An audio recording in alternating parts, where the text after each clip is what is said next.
असुद्दीन अवैसी से पूछिए, अगर आप मुसलमानों के इतने हितैषी हैं तो आप पहले जो संपत्ति आपके पास वक्फ बोर्ड की है उसे खाली कर दीजिए ना। आप संभल की मस्जिद का रोना रो रहे हैं, आप कई बीघा जमीन वक्फ बोर्ड के लिए बैठे हैं। अपने संसद ने बिल को फाड़ के फेंक भी दिया। ये ड्रामा जब तक नहीं करेंगे मुसलमान जज्बाती थोड़े ही होंगे। उनकी तो एक फोटो ये भी आ रही है, वीडियो आ रही है, आंसू पूछ रहे हैं, हालांकि आंसू नहीं थे, आंख में कुछ चला गया होगा, वो साफ कर रहे हैं, तो लोगों ने उसको नाम दे दिया कि ये मुस्लिम कौम के सच्चे हमदर्द, और इनकी आंखों में आंसू आ गए, ये रोने लगे जब बिल पास हुआ। अरे भाई, करोड़ों रुपए का गफला करके आप बैठे हो, अरबों रुपए की जमीन आप लेके बैठे हो, और आपकी आंखों में आंसू आ गए। जिस वक्त आप वक्फ की संपत्ति को दबाने के लिए काम कर रहे थे, उस वक्त आपका दिल नहीं रोया कि ये गरीबों का, यतीमों का, मिस्कीनों का, अपाहजों का हक है जिसको मैं दबा रहा हूं? जब आपका दिल नहीं रोया, जब आपकी आंख नहीं रोई, आज रो रहे हो जब वो संपत्ति आपसे वापस ली जाएगी। असुद्दीन अवैसी सामने आए, मौलाना महमूद मदनी सामने आए, मौलाना अरशद मदनी सामने आए, फजलुर रहमान मुजद्दिदी जो पर्सनल बोर्ड के जनरल सेक्रेटरी हैं वो सामने आए, जिनके पास करोड़ों रुपए की, अरबों रुपए की ज़मीन है राजस्थान के अंदर वक्फ बोर्ड की। वो सामने आकर बोले कि भाई ये ज़मीन हमारे पास वक्फ संपत्ति है, हम इसका किराया आज के सर्किट रेट के हिसाब से देना शुरू कर रहे हैं। आज से करें शुरू, अगर हिम्मत है। लोगों को सड़कों पर निकाल कर क्या आप लोगों की हत्या कराना चाहते हैं?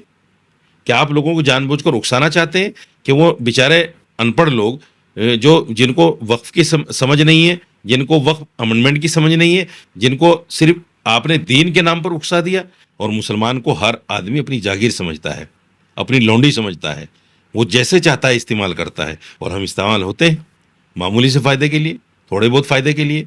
तो सबसे पहले तो मुसलमानों को अपना रहनुमा चुनना पड़ेगा।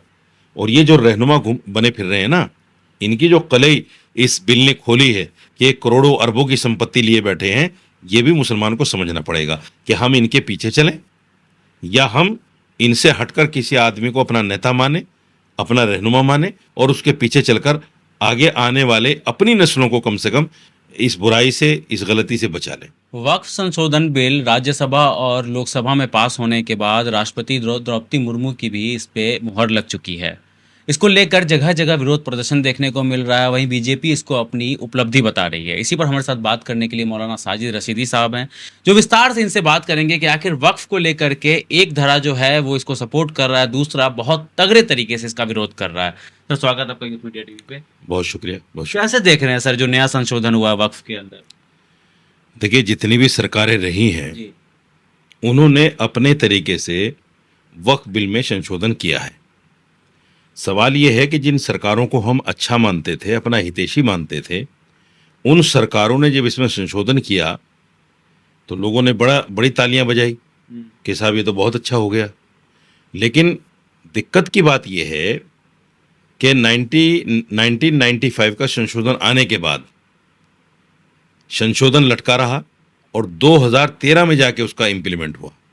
2013 में, यानी ये समझिए कि 13 और 5 18 साल के बाद ये हमारी वो सरकारें हैं जो हमारी हितैषी थी। बिल आया, संशोधन आया, और 18 साल के बाद जाके इम्प्लीमेंट हो रहा है। उसमें क्या हुआ, पहली सरकारें भी वक्फ की संपत्ति पर पूरी तरह से काबिज थी, लेकिन हमने कोई शोर नहीं मचाया। ना जमीयत उस पर बोली, ना मुस्लिम पर्सनल बोर्ड बोला। इनमें से एक प्रॉपर्टी किसी गरीब मुसलमान के पास नहीं थी।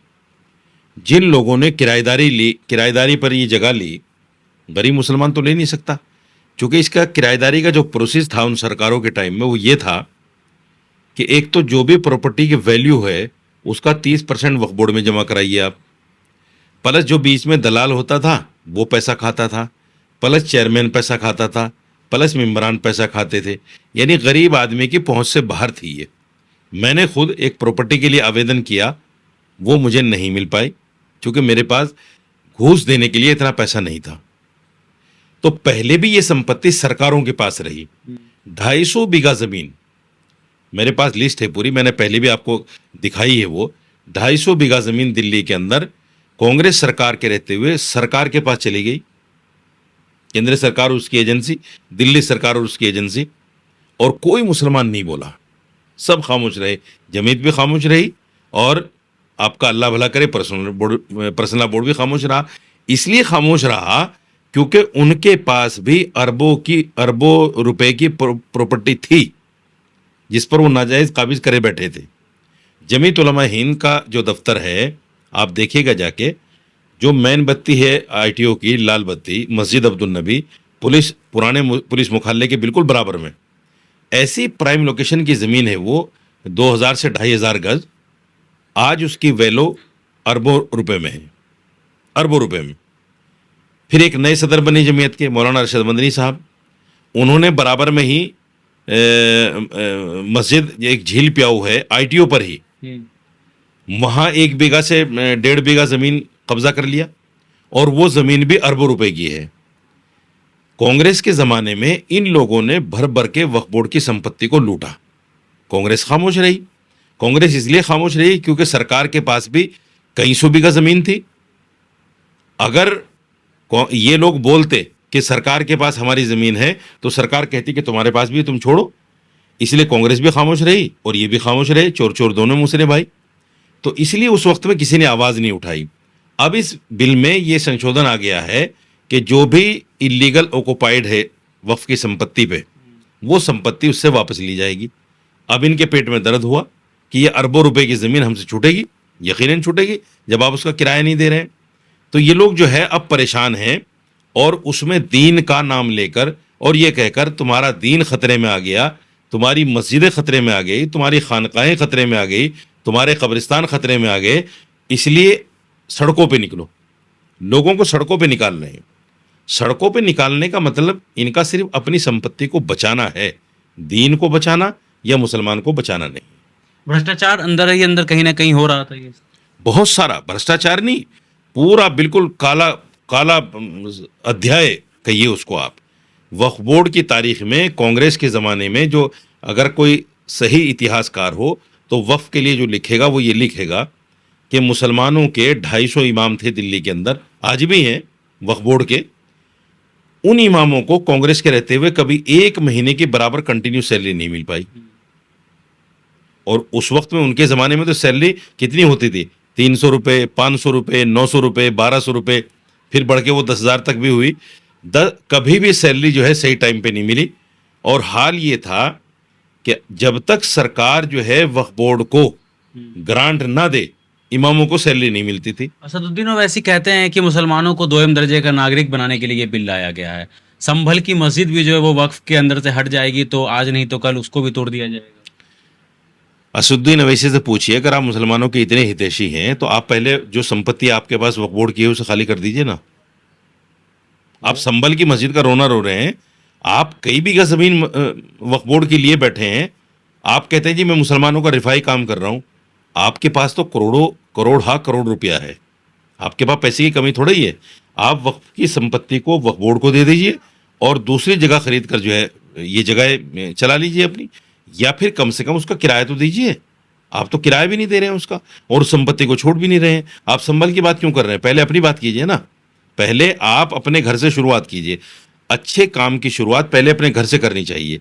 असदुद्दीन ओवैसी सामने आए, मौलाना महमूद मदनी सामने आए, मौलाना अरशद मदनी सामने आए, फजलुर रहमान मुजद्दिदी जो पर्सनल बोर्ड के जनरल सेक्रेटरी हैं वो सामने आए, जिनके पास करोड़ों रुपए की अरबों रुपए की ज़मीन है राजस्थान के अंदर वक्फ बोर्ड की। वो सामने आकर बोले कि भाई ये ज़मीन हमारे पास वक्फ संपत्ति है, हम इसका किराया आज के सर्किट रेट के हिसाब से देना शुरू कर रहे हैं। आज से करें शुरू, अगर हिम्मत है।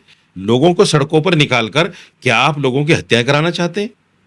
क्या आप लोगों को जानबूझकर उकसाना चाहते हैं कि वो बेचारे अनपढ़ लोग जिनको वक्फ की समझ नहीं है, जिनको वक्फ अमेंडमेंट की समझ नहीं है, जिनको सिर्फ आपने दीन के नाम पर उकसा दिया, जब वो सड़कों पर आएंगे तो यकीनी तौर पर उनसे कुछ गलतियां होंगी। उन गलतियों का खमियाजा उनको या तो मौत के उसमें मिलेगा या जेल के उसमें मिलेगा, या तो वो जेल जाएंगे या मरेंगे। तो आपने तो अपनी संपत्ति बचाने के लिए उनको बाहर निकाल दिया दीन का नाम लेकर। तो अगर आप सच्चे हैं, ईमानदार हैं, मुखलिस हैं मुस्लिम कौम के लिए, सबसे पहले अपनी संपत्ति वापस कीजिए वक्फ बोर्ड को और फिर कहिए कि देखो जी हमने कर दिया, अब सरकार भी वापस करे। ओवैसी का ये भी कहना है कि ये आर्टिकल 14, 25, 26 और 29 का जो है ये उल्लंघन किया जा रहा है मोदी सरकार की तरफ। सबका उल्लंघन है, पूरे संविधान का उल्लंघन है। हमारा तो ओवैसी से सिर्फ एक सवाल है, आपके पास जो संपत्ति है आप वापस क्यों नहीं करना चाहते उनको? तो उन्होंने संसद में बिल को फाड़ के फेंक भी दिया। भाई ये ड्रामा जब तक नहीं करेंगे मुसलमान जज्बाती थोड़े ही होंगे। उनकी तो एक फोटो ये भी आ रही है, वीडियो आ रही है, आंसू पूछ रहे हैं, हालांकि आंसू नहीं थे, आंख में कुछ चला गया होगा, वो साफ कर रहे हैं, तो लोगों ने उसको नाम दे दिया कि ये मुस्लिम कौम के सच्चे हमदर्द, और इनकी आंखों में आंसू आ गए, ये रोने लगे जब बिल पास हुआ। अरे भाई, करोड़ों रुपए का गफला करके आप बैठे हो, अरबों रुपए की जमीन आप लेके बैठे हो, और आपकी आंखों में आंसू आ गए। जिस वक्त आप वक्फ की संपत्ति को दबाने के लिए काम कर रहे थे, उस वक्त आपका दिल नहीं रोया कि ये गरीबों का, यतीमों का, मिस्कीनों का, अपाहजों का हक है जिसको मैं दबा रहा हूं? जब आपका दिल नहीं रोया, जब आपकी आंख नहीं रोई, आज रो रहे हो जब वो संपत्ति आपसे वापस ली जाएगी। आप मुसलमानों की हमदर्दी में नहीं रो रहे हो, आप उस डर से रो रहे हो कि मैंने नाजायज वक्फ की संपत्ति को दबाकर इतना बड़ा एम्पायर खड़ा किया और वो सारा एम्पायर ढह जाएगा, खत्म हो जाएगा, इसलिए आपने रोना शुरू कर दिया। कपिल सिब्बल कहते हैं कि 9 लाख एकड़ अगर वक्फ के पास है तो हिंदू बोर्ड के पास भी 10 लाख एकड़ की जमीन पड़ी हुई है, उसके ऊपर आप क्यों नहीं कानून लेकर के आते हैं? सिर्फ मुसलमानों के ही ऊपर आप क्यों इस तरीके की कानून लेकर के आते हैं? कपिल सिब्बल तो वकील हैं, पढ़े लिखे आदमी हैं, उनको इतना पता होना चाहिए कि जितने बड़े बड़े मंदिर हैं उन सब का रख रखाव सरकार के पास है, उन सब की संपत्ति, उनकी आय सब सरकार को जाती है, और उसका जो है, उससे जो है देश के बहुत काम होते हैं। उसके अंदर कोई मुसलमान नहीं है ना उस बोर्ड के अंदर, चाहे तिरुपति हो या फिर कोई भी बड़ा मंदिर जो उनका बोर्ड है, उसके अंदर कोई भी मुसलमान को मेंबर नहीं बनाया गया, लेकिन यहाँ पर आप गैर मुस्लिम को ला रहे हैं वक्फ बोर्ड के अंदर। कपिल सिब्बल कांग्रेस में थे, जी। जब 65 साल इन्होंने राज किया तो ये कांग्रेस में थे।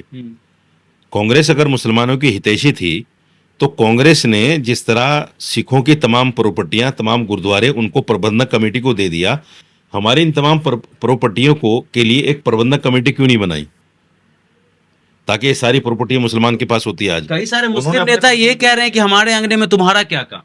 नहीं, जी। मैं ये मुसलमान नहीं कह रहे हैं, ये उनसे कहलवाया जा रहा है विपक्षी पार्टियों के उससे, और जो लोग जो हमारे हितैषी बन के मुस्लिम उलमा सामने आ रहे हैं उनके जरिए से इस बात को कहलवाया जा रहा है कि आप कहो इस बात को कि हम हिंदू क्यों रखें। आप मुझे ये बताइए, सरकार क्या मुसलमान थी कांग्रेस? उसमें भी सारे हिंदू थे, और वक्फ बोर्ड के जितना भी स्टाफ है रेवेन्यू में, एसडीएम से लेकर रेवेन्यू अफसरान तक और चीफ सेक्रेटरी तक, वो क्या हिंदू हैं? वो क्या मुसलमान हैं? वो भी सारे के सारे हिंदू हैं। रेवेन्यू से जहाँ से फंड पास होता है वक्फ बोर्ड के लिए, वहाँ क्या मुसलमान बैठे हैं? सारे हिंदू हैं। जब सरकार के पास हमारी संपत्ति पहले भी थी और आज भी सरकार उसको अपने पास रखना चाह रही है, तो आप उस वक्त तो रोए नहीं जब कांग्रेस की सरकार थी, चूंकि वो आपको भी खाने दे रही थी, खुद भी खा रही थी। जब आपके खाने का नंबर खत्म हो गया और आपने जो खाया है उसको निकालने का नंबर आया, तो आज आपको पता चला कि ये सरकार के पास है, सरकार नाजायज कब्जा कर रही है। तो ये सारा जो दिखावे का आडंबर रचा जा रहा है, मैं समझता हूँ मुसलमानों को ये चीज़ समझनी चाहिए। फिर ये सवाल होता है ना कि आम मुसलमानों की जिंदगी में इससे क्या फर्क पड़ेगा? पहले के कानून से क्या फर्क पड़ा, आने वाले कानून से क्या फर्क पड़ जाएगा? उनकी जिंदगी तो वैसी मुसलमान की जिंदगी में न पहले कानून से कोई फर्क था, जी। न इस कानून से कोई फर्क है, क्योंकि न तो कांग्रेस ने मुसलमानों को कुछ दिया। अगर कांग्रेस मुसलमानों को कुछ देती तो सच्चर कमेटी में ये नहीं कहा जाता कि दलित से बदतर जिंदगी जी रहा है मुसलमान। कांग्रेस ने हमें हमेशा एजुकेशन से दूर रखा, सही रास्तों से दूर रखा, सही कामों से दूर रखा, नौकरियों से दूर रखा, हमें रोजगार से दूर रखा, हमें गलत तरीके पर डाला कांग्रेस ने। आप देखिए, जब तक कांग्रेस और समाजवादी की सरकारें रहीं, मुसलमान बच्चे क्या करते थे? गाड़ियों में जेब काटते थे, या रास्ता लूटते थे, या फिर उससे थोड़ा सा तरक्की करके वो रॉबरी करने लगे, बैंक लूटने लगे, लोगों के घरों में जाकर लूटने लगे, यानी गलत काम में। और हद ये हुई कि नशा और इसमें कितना आ गया मुसलमान बच्चों में, कांग्रेस के रहते हुए, समाजवादी के रहते हुए, क्योंकि इन्होंने मुसलमानों को छूट दी कि करो तुम, हम तुम्हारे साथ हैं। और इसकी मेन वजह ये थी, जो मैं बताना चाहता हूँ असल मुसलमान से, उसकी असल वजह ये थी कि ये लोग मुसलमान को एजुकेशन में नहीं लाना चाहते थे, इसलिए इन्होंने जानबूझकर नशे के कारोबार और गलत कामों में मुसलमान बच्चों को धकेला और उनकी पुष्टपनाही की, उनको पूरा प्रोत्साहन दिया, उनको पूरा प्रोटेक्शन दिया कि तुम ये करो, हम तुम्हारे साथ खड़े हैं। इसलिए मुसलमान बच्चे गलत कामों में चले गए। आज बीजेपी सरकार आई है, भले ही डंडे के जोर से। आप मुझे बताइए, अगर घर में कोई बच्चा बिगड़ जाए और वो कहने के बावजूद ना माने, तो बाप भी तो पिटाई करता है ना, कि तू ऐसा क्यों कर रहा है, मना करने के बावजूद। अगर सरकार डंडे के जोर से हमारे नौजवान बच्चों को स्मैक से, रोबरी से, जेब काटने से, गलत रास्ते से लाकर सीधे रास्ते पर उसने लाके खड़ा कर दिया, आज मुसलमान बच्चे नशा छोड़कर, रोबरी छोड़कर, जेब काटना छोड़कर जो है सीधे रास्ते पर लग गए हैं, 2 पैसे की मजदूरी कर रहे हैं। अब देखिएगा, रास्ते लूटने बंद हो गए, डकैतियां होनी बंद हो गई। ये सारी चीज़ें क्यों हुई है? इसलिए कि बीजेपी सरकार ने कंट्रोल अपने हाथ में ले लिया, लॉ एंड ऑर्डर की स्थिति जो है बहुत अच्छी है। इसलिए इनको दर्द हो रहा है कि ये मुसलमान बच्चे एजुकेशन की तरफ क्यों चले गए। दूसरी बड़ी बात मैं आपको बताना चाहता हूँ, अब पिछले 10 सालों का इतिहास निकालिए और 65 सालों का इतिहास निकालिए, कितने बच्चे उस वक्त IAS IPS बने और इन 10 सालों में कितने बने। इस साल भी जो रिजल्ट आया है उसमें 70-80 बच्चे मुसलमान हैं UPSC के एग्ज़ाम में।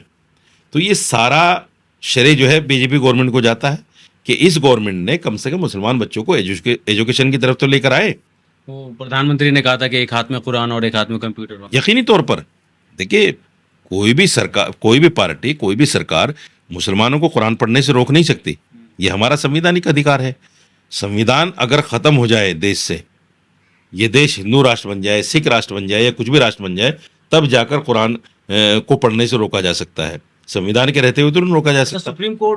सुप्रीम कोर्ट में मामला चला गया वक्फ को लेकर के, तो अड़चने आएंगी क्या इसमें कानून लागू करने में? नहीं, कोई अड़चन नहीं है, कोई अड़चन नहीं है। ये तो जानबूझकर मुसलमानों को अपना हितैषी, मुसलमानों के हितैषी अपने आप को बताने के लिए इन्होंने सब। अगर बिहार में हमारी सरकार आएगी तो हम इसको लागू नहीं होने देंगे, वोट हाँ। बैंक के लिए करना। फिर चोरी डकैती में डालो बच्चों को, फिर गलत तरीके पे डालो। मैं ये कहता हूँ तेजस्वी जी से, या जहाँ जहाँ कांग्रेस की सरकार है, ये ऐसा करें कि जो भी वक्फ की संपत्ति है वहाँ एक प्रबंधक कमेटी बनाए, मुस्लिम प्रबंधक कमेटी, और उसके हाथ में दे दें, छोड़ दे सरकार उन तमाम संपत्तियों को। कांग्रेस सरकार जहाँ जहाँ उनकी सरकार है, 8-10 प्रदेशों में तो सरकार है ना, तो शुरुआत करे कांग्रेस। और तेजस्वी भी इस बात का ऐलान करें कि इलेक्शन होने वाला है बिहार में, हम ये तमाम प्रॉपर्टी मुसलमानों की मुसलमानों के हाथों में देंगे, सरकार के हाथ में नहीं रखेंगे। मुसलमान इसका जो चाहे करे, अच्छा करे बुरा करे। नीतीश कुमार के पार्टी से लगातार इस्तीफे की खबर आ रही है। 17-18 उनके नेता अभी तक इस्तीफा दे चुके हैं वक्फ बिल के सपोर्ट करने को लेकर के, जो नीतीश कुमार ने वक्फ का सपोर्ट किया। तो नीतीश कुमार चाहते हैं कि मुसलमान उनकी तरफ रहे, और दूसरी तरफ कई लोग ये कहते हैं कि ललन सिंह और संजय झा जो है वो नीतीश कुमार का खेल बिगाड़ रहे हैं। नहीं, देखिए, नीतीश कुमार ने साथ दे दिया। नीतीश कुमार एक प्रदेश का मुखिया है, मुसलमान का हितैषी कोई भी नहीं। मैंने बताया कांग्रेस भी नहीं, तो जाता है नीतीश। कांग्रेस, सुनिए, कांग्रेस भी नहीं, समाजवादी भी नहीं। नीतीश कुमार ने भी यही देखा कि हमें क्या करना है, संपत्ति तो मुसलमानों की जा रही है ना, हमारी थोड़ी जा रही है। जो अरबों खरबों का उनको गवर्नमेंट से फ़ायदा लेना है अपने स्टेट के लिए, वो उसको देखेंगे या सिर्फ वक्फ संपत्ति को देखेंगे? मुसलमान भी तो अच्छे खासे तादाद में है ना बिहार के अंदर। मुसलमान तादाद में है, लेकिन मुसलमान पैसा तो नहीं देगा ना सरकार चलाने के लिए। सरकार चलाने के लिए पैसा तो केंद्र सरकार देगी ना, तो केंद्र सरकार से वो अनबन क्यों करे इस बात को लेकर? ये तो कॉमन सी बात है। दूसरी बात ये है, मुसलमान तो बदमा मजदूर है इन पार्टियों का। अब आप देखिए, बहुत सारे बयानात ऐसे भी आ रहे हैं कि नहीं, सारा मुसलमान जो है JDU के साथ में है। और आपने देखा कि इन लोगों के इफ्तार पार्टी को मना करने के बावजूद किस तरह की पार्टियां हुई JDU के अंदर, इफ्तार पार्टियां बड़े ऊंचे पैमाने पे। प्रेस कॉन्फ्रेंस भी अभी कराया गया है कई सारे मुस्लिम नेताओं को, कि जो लोग वक्फ के सपोर्ट में बोल रहे हैं। लेकिन बिहार के अंदर की अगर बात करें तो मुसलमान नीतीश से नाराज तो हुआ है इस पर। देखिए, मुस्लिम कम्युनिटी के अंदर जब तक कोई इसका एक रखवाला, एक इसका रहनुमा नहीं होगा, जब तक मुस्लिम कौम के लिए ये नहीं कहा जा सकता कि अब मुसलमान इसको वोट नहीं देंगे या अब मुसलमान इसको वोट देंगे। मुसलमान का एक रखवाला नहीं है, मुसलमान के सैकड़ों रखवाले हैं। और मुसलमान को हर आदमी अपनी जागीर समझता है, अपनी लौंडी समझता है, वो जैसे चाहता है इस्तेमाल करता है। और हम इस्तेमाल होते हैं मामूली से फ़ायदे के लिए, थोड़े बहुत फ़ायदे के लिए। तो सबसे पहले तो मुसलमानों को अपना रहनुमा चुनना पड़ेगा। और ये जो रहनुमा बने फिर रहे हैं ना, इनकी जो कलई इस बिल ने खोली है कि करोड़ों अरबों की संपत्ति लिए बैठे हैं, ये भी मुसलमान को समझना पड़ेगा कि हम इनके पीछे चलें या हम इनसे हटकर किसी आदमी को अपना नेता माने, अपना रहनुमा माने और उसके पीछे चलकर आगे आने वाले अपनी नस्लों को कम से कम इस बुराई से, इस गलती से बचा लें। सदन में हमने देखा कि कांग्रेस के कई सारे नेताओं ने आलोचना की वक्फ बिल को लेकर के, कि राहुल गांधी खामोश रहे। किस मुंह से बोलेंगे? मैं वही कह रहा हूं कि किस मुंह से बोलेंगे? 65 साल उनकी हुकूमत थी। आज उनको दो बातों पर सबसे ज्यादा अफसोस होगा। एक इस बात पर कि बाबरी मस्जिद को टूटने तक के जिम्मेदार राहुल गांधी और उसकी पार्टी है, टूटने तक। 1949 में मूर्तियां रखी गई तो भी कांग्रेस सरकार थी, 86 में शिलान्यास हुआ तो भी कांग्रेस सरकार थी, कार सेवा निकली तो भी कांग्रेस सरकार थी, 92 में बाबरी मस्जिद को तोड़ा गया तो भी कांग्रेस सरकार थी। और उस जमीन को 67 एकड़ जमीन को, जो 67 एकड़ जमीन पे आज मंदिर बना है मस्जिद टूटने के बाद, वो 67 एकड़ जमीन भी नरसिम्हा राव सरकार ने यानी कांग्रेस सरकार ने ही एक्वायर की थी, हमारी जमीन। तो सब जिम्मेदारी तो उसके ऊपर है। आज इस बात का अफसोस हुआ होगा उस आदमी को, या होता होगा बार बार रहकर, कि सारा काम तो हमने किया और श्री राम मंदिर का बीजेपी ले गई। एक इसका अफसोस होगा। एक इसका अफसोस होगा कि काश हम वक्त रहते हुए मुसलमानों की इस संपत्ति को, मुसलमानों की इस वक्फ बोर्ड की इन जमीनों को मुसलमानों के हाथों में प्रबंधक कमेटी की तरह दे देते, गुरुद्वारा प्रबंधक कमेटी की तरह। वो अपना देखरेख करते, आज उनकी ये प्रॉपर्टियां बच जाती, आज उनकी ये प्रॉपर्टियां उनके पास होती और मुसलमान का भी उत्थान हो जाता, हमारी ही प्रॉपर्टियों से हमारा उत्थान हो जाता। लेकिन उसने चाहा ही नहीं। अब चाहकर भी वो इस काम को नहीं कर सकते क्योंकि सरकार उनकी नहीं है। तो इस बात का उनको रह रहकर अफसोस होता होगा कि मुसलमान उनसे जो दूर जा रहा है, उसकी बड़ी वजह ये है कि मुसलमान को नौकरियों से दूर रखने, कारोबार से दूर रखने के लिए कांग्रेस ही असल जिम्मेदार है और दलित से बदतर जिंदगी की जिम्मेदार भी कांग्रेस है।